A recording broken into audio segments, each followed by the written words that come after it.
Hi, Susie. Task 2, our travel guide.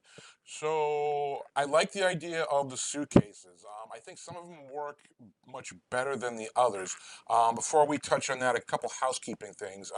Remember, there's some very specific metadata that needs to be included in your contact sheets, and I do outline that several places, including a custom video tutorial that I have posted on the homepage. I'd like you to go back and to watch and make sure you get your file name and number, your date, your exposure, your flash fire, did not fire, as well as your shooting mode. Other thing is they're cute. I love them. I have two of my own, but please no flash, pets, or kids in this class whatsoever.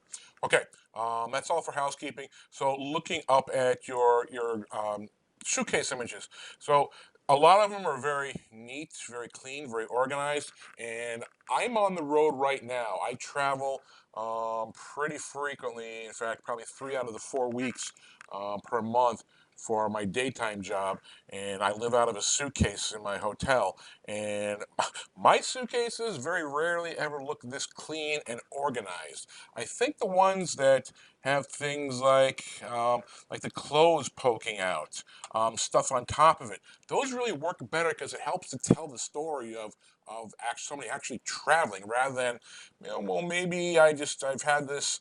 Well, maybe not sitting next to the fire pit, but maybe sitting in the corner of the house somewhere. Because, in fact, I do have a couple suitcases sitting in the corner of the house.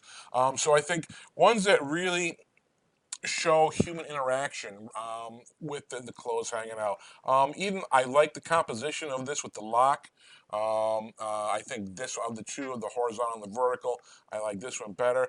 But this one I think kind of incorporates the best of both worlds. We have very shallow depth of field, great use of the one-third rule, and even though it's out of focus, which I like, the clothes kind of poking out of the back of the suitcase. So I think those are really the winners. And I like how you're trying different viewpoints, like shooting straight down rather than just having them all be just kind of straight on at eye level. So I think you've got some good stuff going on here.